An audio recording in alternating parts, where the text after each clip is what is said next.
All right, it is college football playoff quarterfinals prediction time.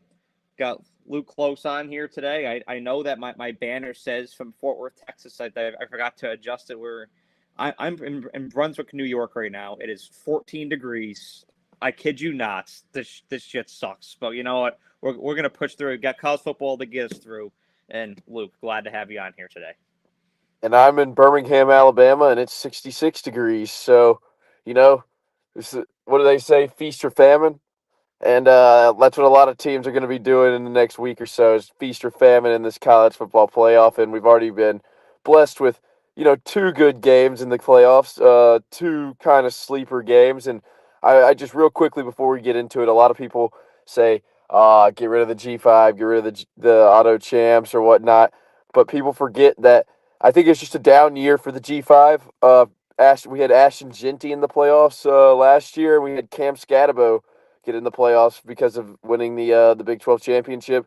So I think that the G5 and the auto champs, there's a lot of times where it will work out well, and I think that this year is just a down year, and nobody really expected the ACC's only team that got in to not be their conference champion. So It was a really wonky year. You can't use this year as a litmus test for all other years because it was a very fluky year with how it all worked out. Now I'm gonna make a video next week.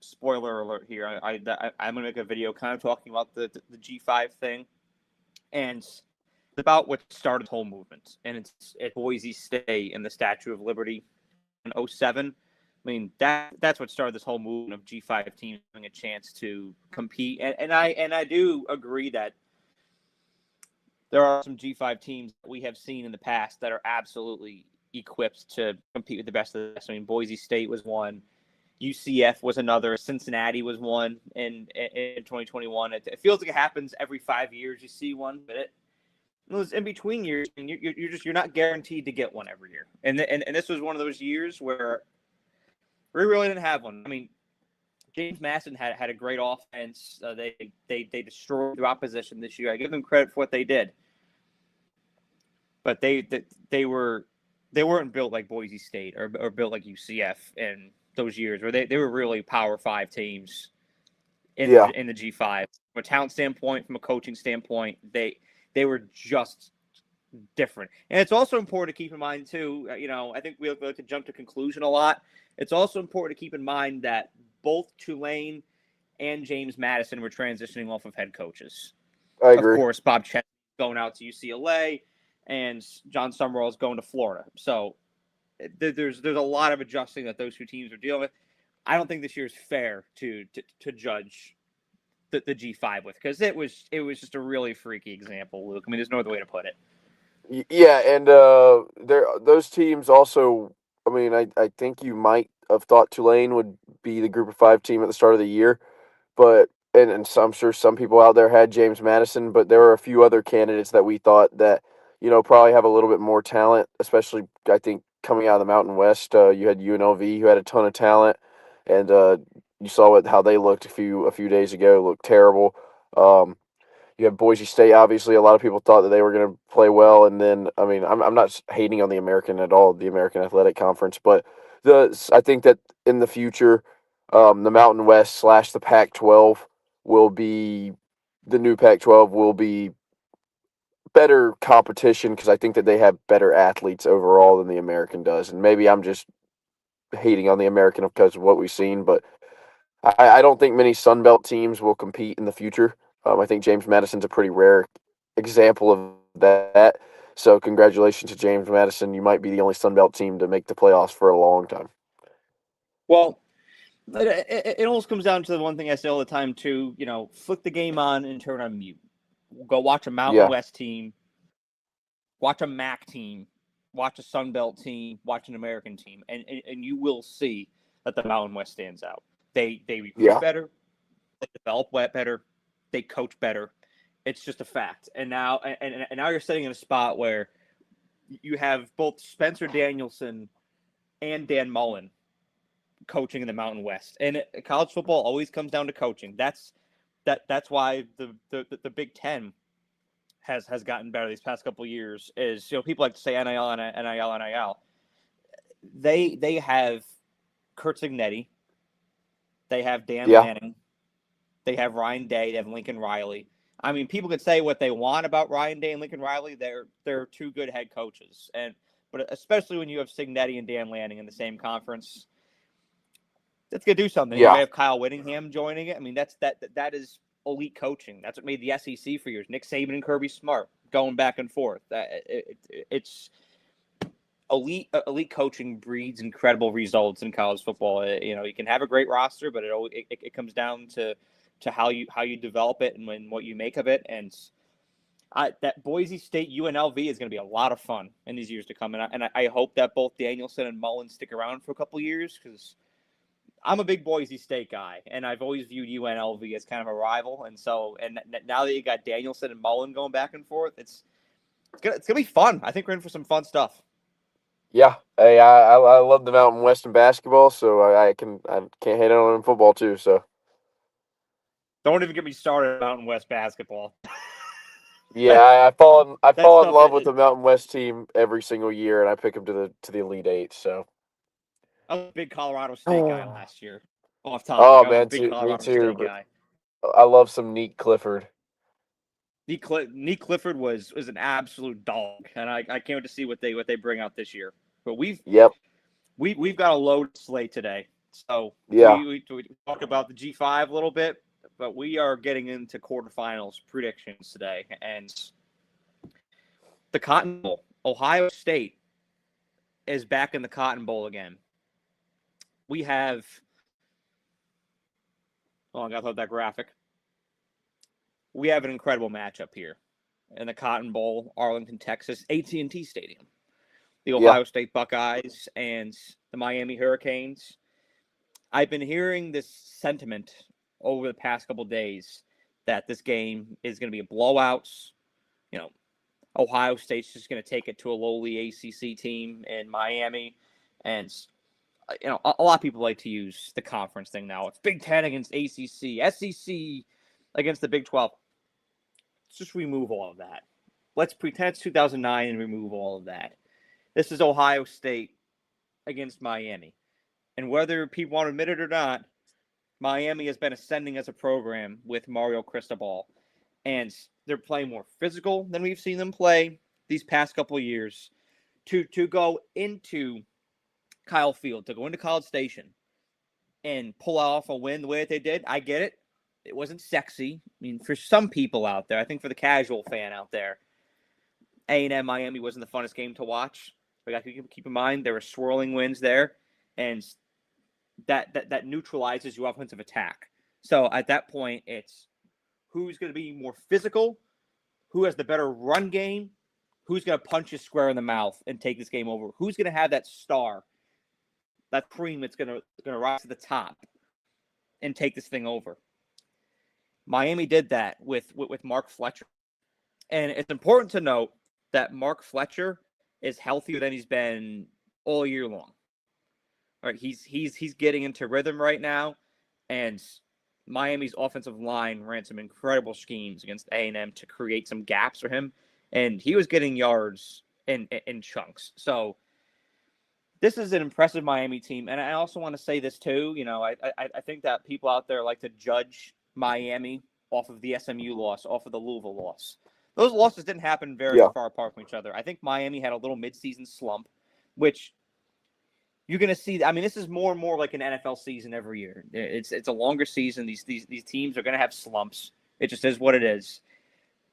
I know they had an easier end of their schedule to finish the year, but they played Pitt their final week. They blew the doors off of Pitt, who was just coming off of a big win off of Georgia Tech. I mean, this is a Miami team that could be hitting their stride at the right time right now.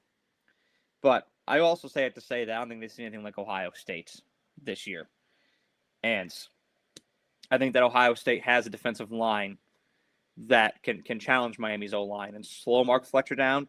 And I think that the keys to the game here, if they can slow Mark Fletcher down, make Miami's offense one-dimensional, and make Carson Beck have to make challenging throws, I think Ohio State has himself in a good position to pull this thing off.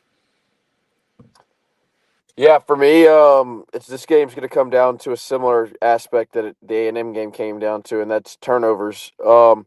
one thing that I heard that I really liked, I can't remember who said it, but they said when you have go against a guy like Jeremiah Smith, he's gonna find ways to beat your coverage and he's gonna find ways to get open.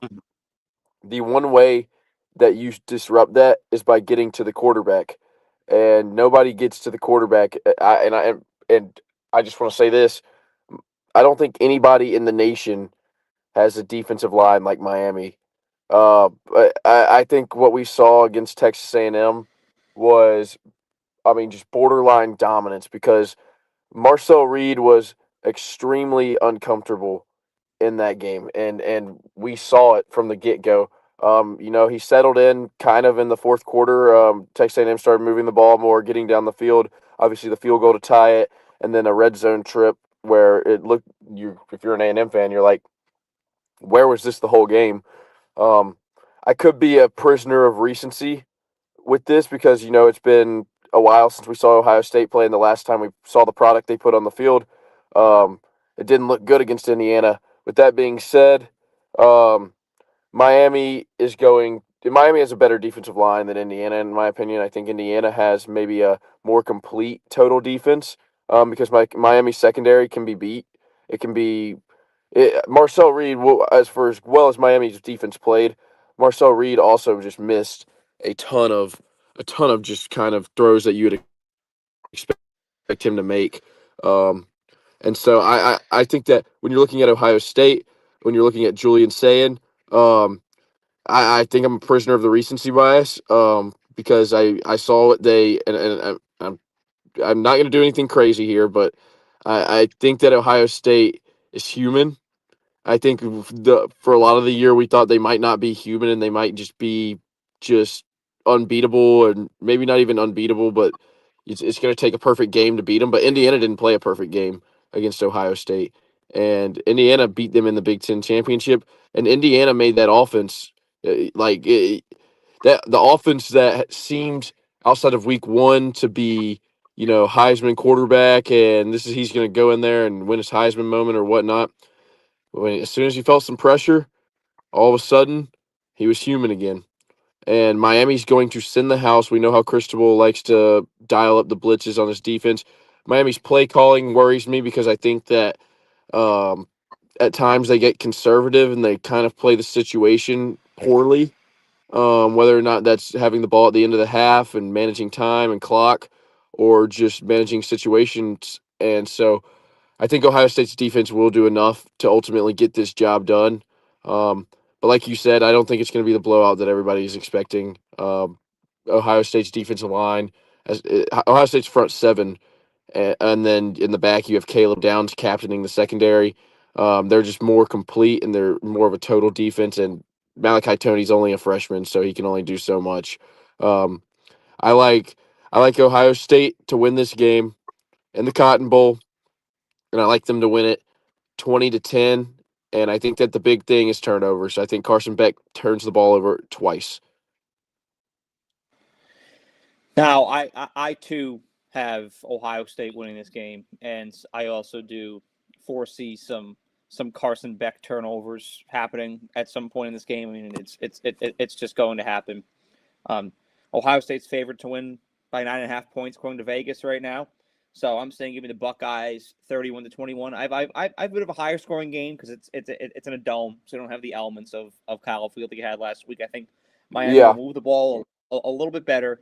But I grew up a Patriots fan, and I like to use those analogies sometimes.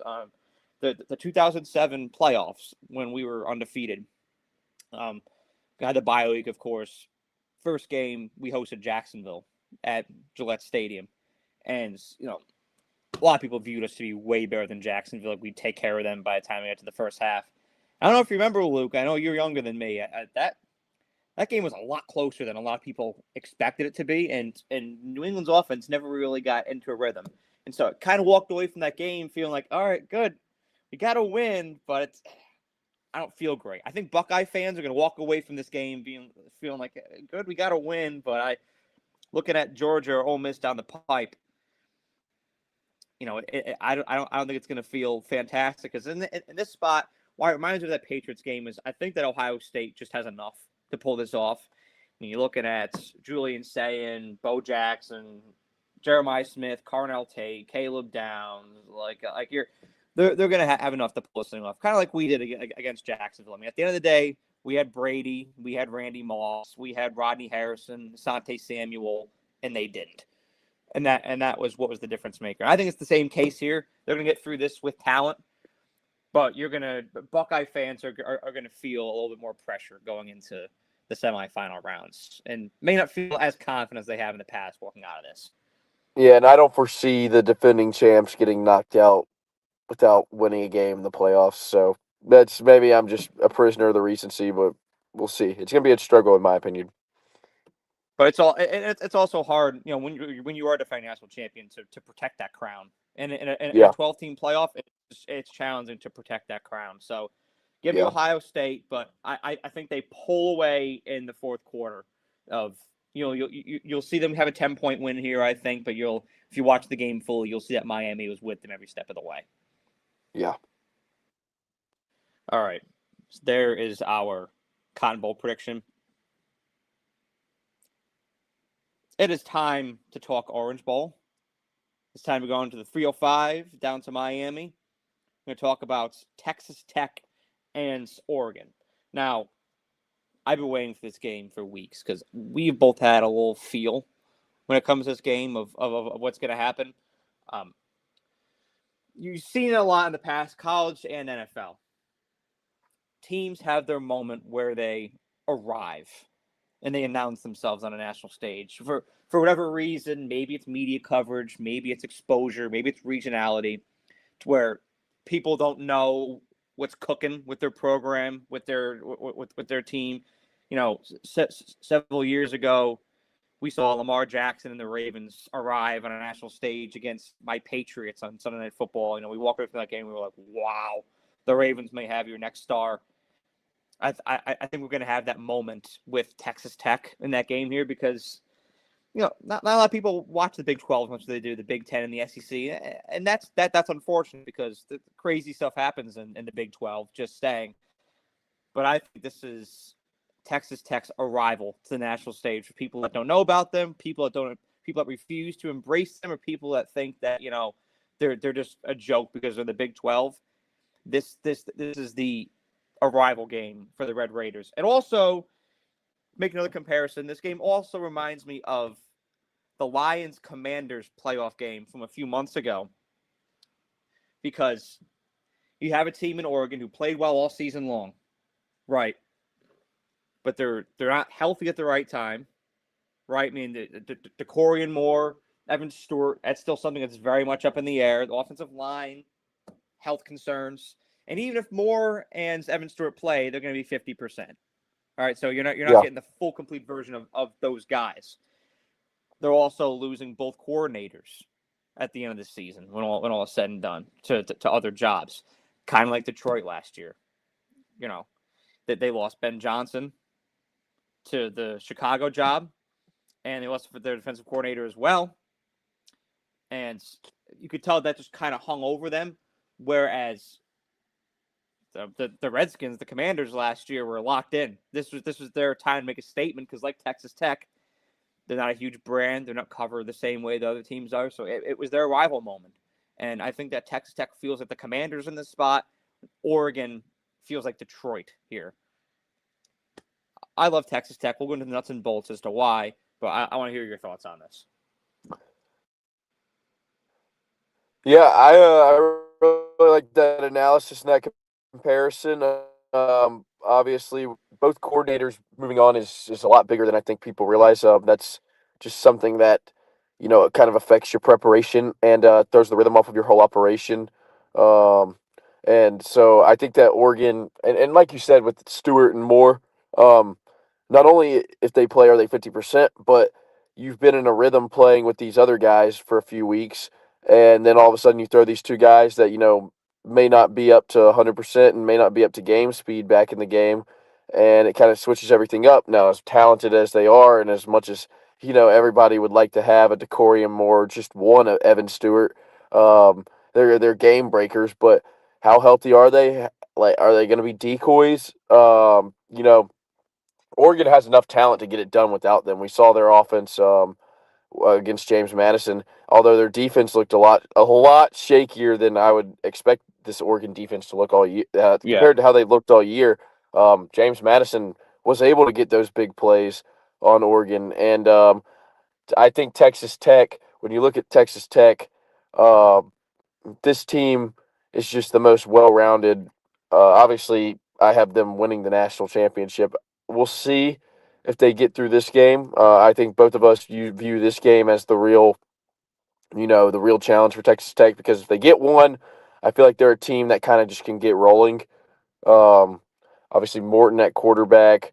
We talked about that receiver duo, and the Texas Tech defense, obviously led by Jacob Rodriguez, is just it's the Texas Tech defense. I think is one of the more well-rounded units I've seen in college football in the last 2 or 3 years. And while this Oregon offense is fast, this Texas Tech defense is just as fast, and they kind of beat you to a lot of spots. Um, for me, I just think that Texas Tech, like you mentioned with the Commanders and Lions, I think Texas Tech is ready to make a statement. I think the Big 12 is ready to make a statement, and they got close last year with Arizona State, and I think they get it. I think they get the job done as a conference, and I'm gonna say let Texas Tech represent the Big 12 here, because I think the Big 12 gets a lot of slack or a lot of flack. Um, for being a weaker conference, but they had some good teams this year, and Texas Tech beat a lot of those good teams. So and some of them twice. So give me Texas Tech against Oregon, and I think that this one is going to have some fireworks in it. If we saw if it's Yeah. anything like that Oregon James Madison game, I think this game's going to have some serious fireworks in it. Give me Texas Tech 34. Give me Oregon 30. I'm definitely favoring the over in this game. I think whatever the over under is, I forgot to look. Whatever the over under is, I'm taking the over here. I think this game is going to be high flying again. A lot like that Lions Commanders game last year. I think this game is the college replica of that. Also, shout out Aaron Glenn. I blanked on his name when I was talking about the Lions. I have no Yeah. idea why. Just a little post Christmas lagging moment, but I'm getting the Pistons pumping again. We always say with these games, success starts in the trenches. Who's going to win the battle in the trenches? Oregon's still kind of figuring it out with their offensive line. Got injuries, got guys on that are 50%. You don't want to be 50% when you're going up against that Texas Tech defensive front. And I think that is where Tech is going to differentiate themselves and pull away in this instance in particular.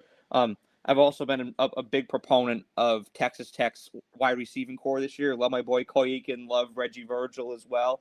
Baron Morton can sling that thing.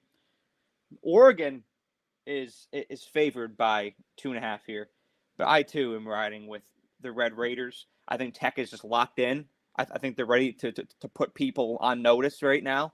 I think they're ready to shake that Big 12 narrative and show that they are what I think they are, an SEC team in the Big 12. I think that's what their Yeah. identity is. I think they're locked into making a statement. And Oregon, it just happens as an organization, as a team sometimes. I think there's more distraction. There's more internal distraction going on than people realize right now when it comes to health, when it comes to departing coordinators, and they're just dealing with more outside of CFP than Tech is. And so give me Texas Tech to win 38-30. I love it. Yeah, I'm right there with you. I think that the distractions are just the distractions just throw off your whole rhythm as an operation, and that's something that can't be happening right now. It's out of their control. I get it. It's nothing that Dan Lanning can control. It's nothing that the organization can control. It's just the circumstances right now. I think Oregon's on a great trajectory, but this year in particular, and we talked about it in our preseason stuff. I think Oregon is just going to hit that point in the playoff against a certain team, and it's going to come to a halt. And I think that team is Texas Tech. So give me the Red Raiders. All right, a little break in the action from the Hey, it's predictions okay. here. Phil Knight might just throw some more money. You never know what that man's gonna do. He's always got money in his pockets to throw to burn. But a little break in the action before we do Georgia and Ole Miss. We just got a report here that Ohio, the Bobcats, have decided on their new head coach. They're promoting their defensive coordinator John Hauser. to be their next head coach. No, that was a whole other scandal. Not as bad as Michigan, not as widely known as Michigan and publicized as Michigan, but there was a little scandal that went on there. But Ohio was able to pull off the Frisco Bowl win the other day with Hauser at the helm, and so good for the Bobcats. I hope they get something going because I love me some action. Best of luck from the Bobcats, and shout out to Mark Sears, former Ohio Bobcat, before he was at the Alabama Crimson Tide. Again, yes, thank you, Bobcats, for that. Thank you for Mark Sears and Ohio. Also, one of the best sport management programs in the nation too. So caps off. Hell yeah, I didn't know that. Go Bobcats. Go Bobcats, baby. All right, we've got. I think we're gonna differ here. We don't see eye to eye on Ole Miss right now, which is crazy because I'm a big Ole Miss guy. Like for y'all that are watch this for the first time, Ole Miss is my second favorite team behind Alabama. I have my degree from Alabama, so I have to pull for the Tide all the time. Well, 2 degrees from Alabama, so I have to. But Ole Miss is my second favorite team. I love that powder blue. I love their traditions. I love Oxford. I love Mississippi. I just think it's a great underrated storied program. And I usually really back them. But I have to take my bias out of this assessment here. And also, I do love Georgia. Like, when Georgia doesn't play Alabama, I'm pulling for the dogs just because of Kirby. I'm a big Kirby smart guy. He was a huge factor in our development as a dynasty, so I'll always pull for Kirby. Me and Georgia fans have been having a little bit of a ruckus against each other in comment sections recently. I have seen that, so I can understand your hatred. I can get behind and justify that. But with this matchup here, I very much like Georgia. Now, we had a matchup on the third Saturday in October. It was the game before Alabama, Tennessee. I mean, it was absolutely loaded slate that afternoon. But I mentioned that timestamp because I think it's important to understand Georgia's development as a team since that time this year. They have really found an identity running the ball with Nate Frazier, and they've really found an identity with their pass rush, with their front seven since that game as well. But before we hopped on, actually, I was watching that game back a little bit just to see the differences, to see how Ole Miss has developed down the line and see how Georgia's developed down the line, and I could just tell Georgia's a lot better at dialing up pressure than they were in that game. I mean, they were not getting to Chambliss as much as I think that they will here in Sugar Bowl, and Chambliss was driving the ball down the field with ease, and guys were wide open, just picking apart the Bulldog defense. I don't think that's exactly going to be the same scenario here, just because I think Georgia's going to generate a lot more pressure and speed up Chambliss's body clock. But I also will say, like that, even though I think that this is the matchup that has the biggest blowout potential of the four that we're seeing, I don't think it's going to be a blowout because I have the hot take. I actually think Trinidad Chambliss is the best quarterback in the country. There it is. I said it. I think he's the best quarterback in the country. I think he's better than Mendoza. I think he's better than Pavia. He plays for Ole Miss, so he's not nearly covered enough. But if you watch this guy week in, week out, he's an absolute difference maker. And so I think that he alone keeps Ole Miss in this thing and keeps them competitive. But it's going to be harder to move the ball. And also, Gunnar Stockton against iffy secondaries. This is kind of like a cherry on top for Georgia because this is mainly a ground and pound team. That they're run first, open play action for Stockton. But if Stockton can hit you over the top with Zachariah Branch, I just think that this is a very favorable matchup for Georgia here because they can hit you two ways. You saw it with Tennessee, and you saw it with Ole Miss when they played the first time this year. So, and I also love the coaching matchup. Kirby Smart, Pete Golding. Look, as a Bama fan, I know what I think about Pete Golding. I know how I think about him matching up with Kirby Smart, too. Needless to say, give me Georgia here. They're favorites by 6.5. I like the dogs to win. And another barn burner. this time with a bit more of a gap, 41-27. So I'll start by saying this. I don't think it's a hot take at all. I think Trinidad Chambliss, if he had started at the beginning of the year, he would have been maybe the Heisman winner. I think his numbers are really good. I think his play he passes the eye test. I think for me, I think I actually really like Ole Miss in this spot for a variety of different reasons. One is the revenge factor. And if they didn't need motivation from that, then you got all these people all around the country saying, Ole Miss can't do it. They lost Lane Kiffin. Ole Miss, they got Pete Golding at head coach. They should have done a search. They should have, not just been so quick to hire him. Are these guys just going to follow Lane to LSU? Why didn't they let Lane coach? But I think that these guys really want to play for Pete, and I think actually that maybe it could be beneficial to them in a way. Outside of Pete Golding having zero head coaching experience and being a lackluster defensive coordinator at Alabama sometimes.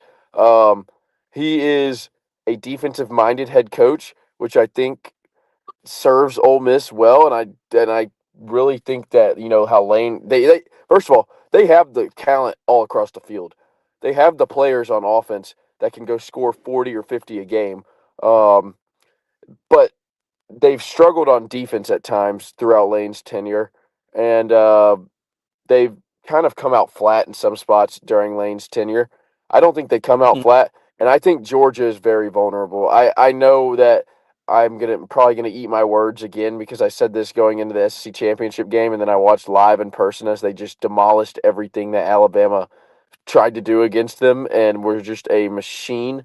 But I guess you say a mean machine in the red and black is what Georgia was, but something about this game just screams at me, Ole Miss. I think that when you go back and look at that game in Athens, what was that, about a month ago? The third Saturday in October, so about actually more than 2 months ago. Shit, Crazy. yeah. I can't forget. I don't know. I guess it's just day after Christmas. It's Boxing Day. But yeah, that matchup for me was. I'll be honest. I watched the first half, and then I was checking scores because Tennessee game was that day and whatnot, and I was dealing with some shit. But from that matchup, the highlights that I saw, and the first half that I watched, it looked like Ole Miss actually kind of controlled the game a little bit more than score shows. I think that they were actually the driving force behind that game, and just a couple mistakes cost them in Athens, and can't do that on the road at a neutral site. I like Ole Miss here, and for as neutral as it is, Ole Miss fans love that Sugar Bowl. That's a quick drive, and they've got a lot of fans down there in Louisiana too. I know that's crazy to say for all my LSU fans out there, but Ole Miss got a pretty good fan base in New Orleans, and I know a few Ole Miss fans that are going down there. So give me Ole Miss. I think that they kind of stifle Georgia's run game, and I think they kind of stifle Gunnar Stockton a little bit, and I think that Chambliss, who I very well could be on that same page with you if he pulls this off as the best quarterback in the country. Him, Lacey, Wallace, all those guys on that offensive side of the ball, they figure this Georgia defense out. They get their revenge, and a Pete Golding-led Ole Miss team goes to the college football semifinals to play Ohio State for the first time ever. My thoughts on this matchup have not changed since we did our bracket, and I'll go Ole Miss, 28, Georgia 21. I think points are going to be necessary here. No field goals here. I think we're I'm going Georgia. Georgia's favored by 6.5 here. I'm going 41-27. I will say, not to make you feel even more nervous about this, but I just got a report from FanDuel here as well on Twitter.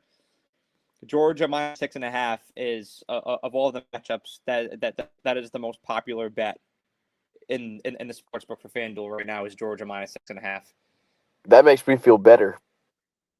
All right, okay. He's really going against the current. He's going against the current, and you know what? I respect that because sometimes you got to do it. I mean, hey, you're talking to a guy who picked the Titans to win the AFC South. So Hey, sometimes you got to swim against the current. Bites in hey, the ass sometimes, but sometimes it works out. the amount of times that something's been the most bet on FanDuel and then they rake in the dough.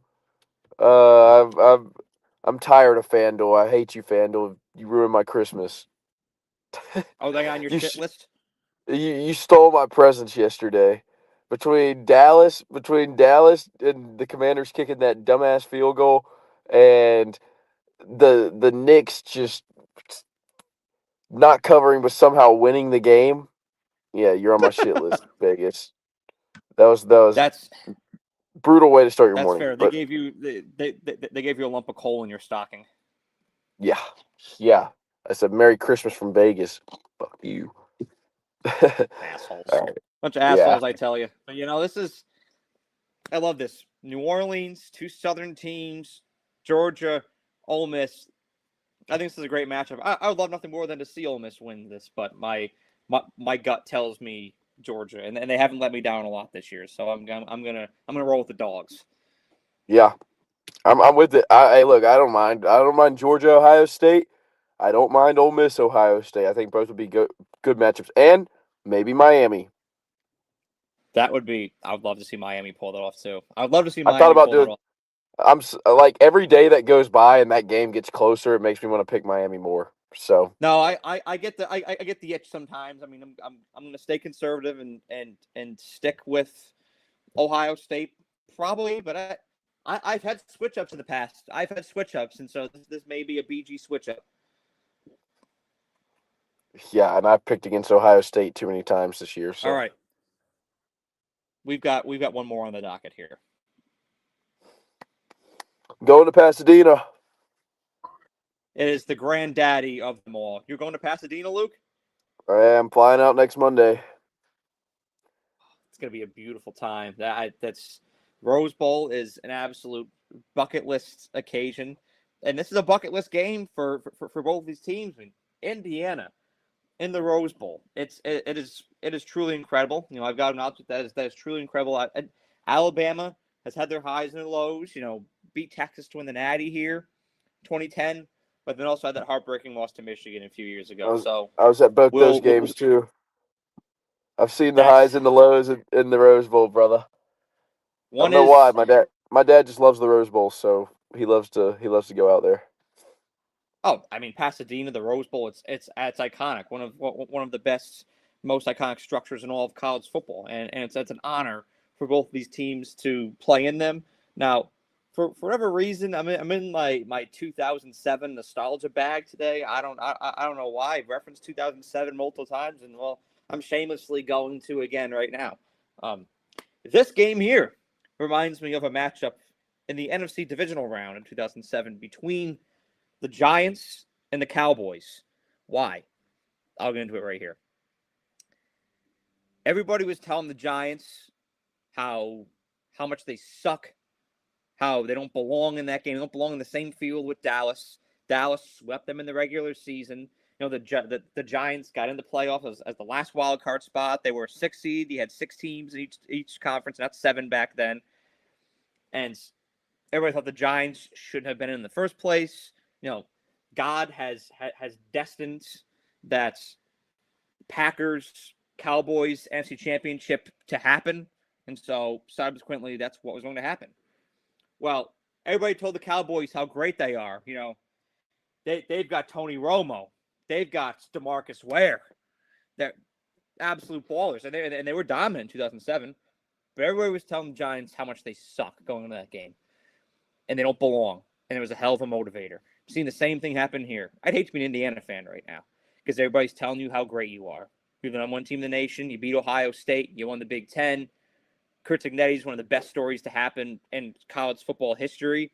Of course, Fernando Mendoza winning the Heisman. It just keeps adding, and everybody's behind you. Everybody wants you to beat Alabama, and everybody's telling you how great you are right now, and everybody's telling Alabama how much they suck and how much they don't belong in the playoffs. Notre Dame should be in over them, and Alabama's shown multiple times they're a 3-loss team. They have no business being here. Well, Good luck telling a team that's full of 4 and 5 stars and blue chippers that, because Yeah. it's going to be a lot of fuel. It's going to be a lot of motivation. I think this is a great matchup for Alabama, not only from a mental standpoint. I think they win the mental game of chess here, just because they're getting hot at the right time, and Indiana's played great football all season long, and you've got to continue to sustain that. It's a long season, and if Indiana continues to, then caps off. But you go 13-0, and you got everybody telling you how great you are. It is tough to stay locked in and minimize complacency from coming in. But if there's any guy that can control that and that can minimize that, it is Kurt Cignetti. I think we're in for a hell of a game here, Luke. I'm not gonna lie. I think we have multiple great matchups, but this is. Well, I think we are in for a real treat here. Because the thing about Indiana is they play clean football. All right. Yeah. They don't make mistakes. The mistakes that Oklahoma made last week to help Alabama get back into that game, Indiana is not going to make that. So if Alabama goes into this game with a slow start, the Hoosiers will control the tempo and they will not let Alabama get back in like Oklahoma did. I'll give them that. Defensively, I think that Indiana's going to draw up some schemes, some pressures, some blitzes, some confusing looks that are going to rattle Ty Simpson a little bit. As much as I love Ty Simpson, if you can get him a little bit uncomposed, it's kind of like a Lamar Jackson thing, kind of like an Eli Manning thing.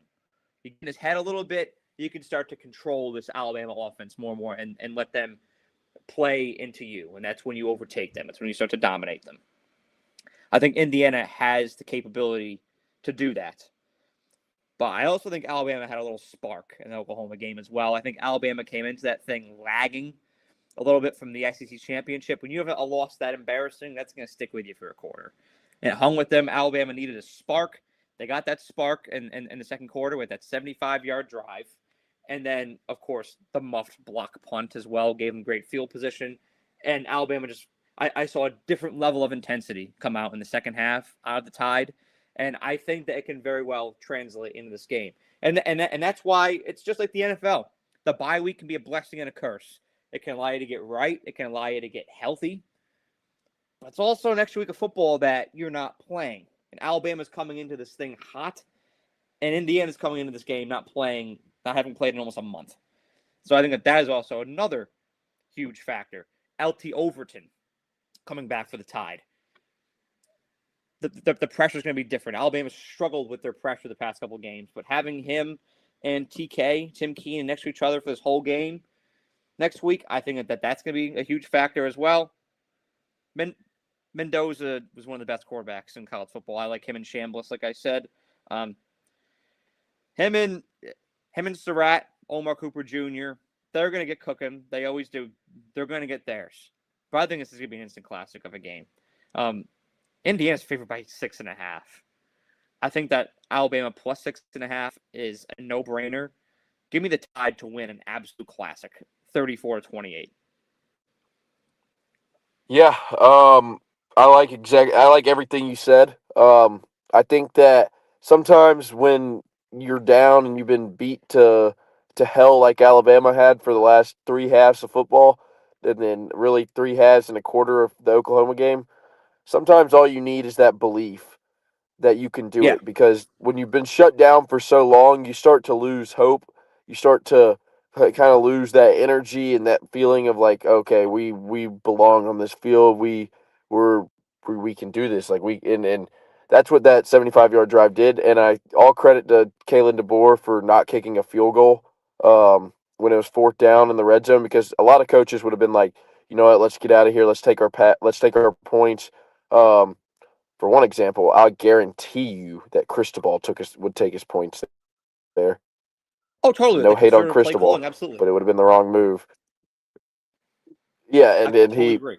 and and but that touchdown really set Alabama off, and then that defense gets a little bit of rest, and because that defense has been, I mean, that defense has been on the field for 80% of games over the past 3 weeks. I guess not weeks, but 3 game weeks. And really, Oklahoma did make a few mistakes that led Alabama back into the game. Obviously, the play before that punt where Mateer rolled out, Deshaun Jones missed a sack, and Oklahoma just dropped a surefire touchdown that led to that muff punt. But like you said, Indiana, they won't do that. They won't do that at all. Indiana, the reason why they are where they are is one, they don't commit a lot of penalties, they don't commit a lot of turnovers, and they make you beat them. And I forget who said it. I want to say one of their linebackers said, "We're just a band of misfits." And so I really don't think that Indiana is going to take this rat poison that they've gotten. I don't think that they truly believe they're kind of like that team that says you were on that side, stay on that side. And I know Signetti is the exact same way, but I do think that Alabama is being just. I mean, you that was a little bit of extra oomph in that win for Alabama. That they were playing for something a little bit more than just a first round game of a college football playoff, which is crazy to say. They were disrespected. They're being disrespected here again. Um, Another thing with Alabama is they haven't been healthy in God knows how long, and 2 more weeks of rest. I think that's the biggest factor for Alabama, and the healthier they get, the scarier they get. They are they're a locomotive freight train, in my opinion. And if they get through this, we'll see who wins that Texas Tech Oregon game. Both of us think it's going to be Texas Tech, but that would be a hell of a matchup in the Peach Bowl. And that would be a very close game for Tide Nation. So I don't know I don't know how much of Tide Nation is going out to the Pasadena. So I think Indiana will have the fan base because it's when Indiana fans never thought they'd be here. But with that being said, I think that Alabama is getting healthier. I think that Alabama is more talented, and I'm going to take Alabama here. I think 6.5 is the best bet of the weekend. Um, but I think Alabama money line hits, and I think that Bama wins 28-24 over the Hoosiers. Um, Look, we've seen this before. Number one team.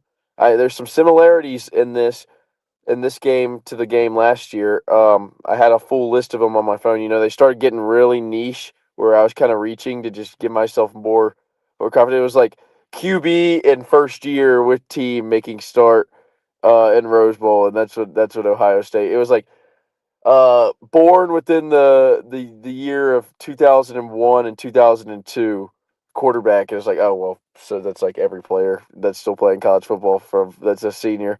But no, Big Ten champion in Pasadena. We saw it last year against a team that beat an SEC team in the first round.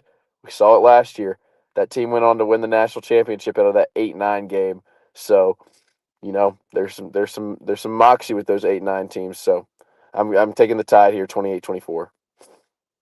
Well, those good teams fall to the 8 and 9 seed sometimes, and there's something about because what reminds me a lot about Ohio State last year with this Alabama team is it's a group of blue chippers that have yet to play their best football, that have yet to really be awakened, and when they're on and they play their best football, it's scary, and they can beat anybody in the nation. And what's cool about these playoffs? What's cool about this 12 team setup, and the fact that it lasts longer, is it gives these teams like Alabama more of a chance to get hot, because it's when you continue to get more reps and you deliver on those reps that confidence just builds. And so a team like Ohio State last year, a team like Alabama this year, if you can't take them out early, they're just going to get more and more confident. So if Alabama wins this game, then Tech or Oregon has to worry about the version of Alabama that they're going to see the week after, because it's going to be even more confident. It's going to have even more vigor at this time of year, and that's what's the difference maker. And I've never. There's a lot of fans out there that like to pull the injury card, and so I never like to do that when it comes to my own team with Alabama. But I will acknowledge that having this gap for the past couple of weeks has given Alabama a chance to get healthy again, because you went from Iron Bowl to SEC championship to not too much of a turnaround, and you got Oklahoma. And so having this little gap here, you get out of North the win, it was massive for Alabama. But the way that Indiana's going to match up, this game is going to be an instant classic, and I think it's a gift to all of us college football fans to start 2026 on the right foot. Yeah, and I mean, I just think that Alabama, like I said, I just think they needed a spark, and I think they got that spark, and I think that the healthier they get, the more dangerous they get, and so I'm taking the Tide here, and I feel bad because I do like this Indiana team. I do like Signetti, and I like what they've done, and no disrespect to them because they're a rapidly ascending program to say the least. But yeah, I just think that playing. I think you've got to pay your dues to the college football playoffs before you can truly succeed. So That's a very true statement, my friend. So we both go with Alabama, and we'll see how this thing shakes out. Now, one more piece of breaking news before we go. We've gotten a couple here over the past hour. I do think at some point today I'm going to be reporting on Kyle Whittingham going to Michigan. It sounds like that's likely going to happen today. But wow, when it comes to this trend, yeah, that sounds like it's going to happen at some point today. I had a gut feeling about it, but now actually seeing it play out, it's kind of insane. yeah, wow, it's a good hire. And as far as the transfer portal goes, there's going to be a lot of teams vying for this quarterback. Alonzo Barrett, JMU transfer portal. Interesting. Yeah, would you think he'll follow Chesney to USC or UCLA? I think he can do better than that. Yeah, you think he's gonna go to the highest bidder? Yeah, I mean, I think about teams out there that need a quarterback, and going into next year. I mean, he could be if Ole Miss can't get Chambliss to come back, maybe they make a run at him. Maybe Arkansas with Taylor Green leaving, they make a push for Alonzo Barrett. Like I could also see that happening as well. Maybe he does go to UCLA and compete with Nico, because I think he can beat him out for that job. But there's maybe Nebraska. Maybe he's Nebraska's next guy after Raiola I left. yeah, I'm pretty shocked about Kyle Whittingham. But if there's anybody to go into that situation, I love me some Kyle Whittingham, so he can get it done. I'm gonna say one thing about that. Kyle Whittingham goes to Michigan. That is the worst news possible for Ohio State fans, because Yeah, what was the key to beating Ohio State with Michigan? Out coaching Ryan Day. Jim Harbaugh did a great job with that. I think that Kyle Whittingham can as well. It's if I'm Ohio State, I would not want that hire to go through at all. yeah. I it was kind of weird timing for him to retire. So Yeah, it was planned. I mean, he was gonna step down at the end of 2024, but the season was so horrifically bad. He already had a predecessor in mind. He already had his offensive coordinator in mind as his predecessor, and it was just a matter of time before he passed the torch. But 2024 was so horrifically bad that he wanted to get through 2025 as well to kind of give him a solid foundation of success to work with, and he got that. But I think that Whittingham to Michigan is a smash of a hire. Like if you thought Matt Campbell to Penn State was a good hire, this could be what brings Michigan back to where they were before. I really believe that. we'll see. We'll see. Well, we both have stuff to get to. You have family coming in, and I think we're about to go get some chicken wings. So we got All to right, shut this thing sounds down. sounds good, man. Maybe I need to go get me some chicken wings. I'm hungry. I'm starving. I gotta get some. I had a dentist appointment this morning. It sucked, so I need some damn chicken wings. Yeah. That's funny. Well, Well, thank you for coming, Luke, and thank you all for watching. Have a great day. Happy New Year's, and let's enjoy these games. happy holidays, fellas.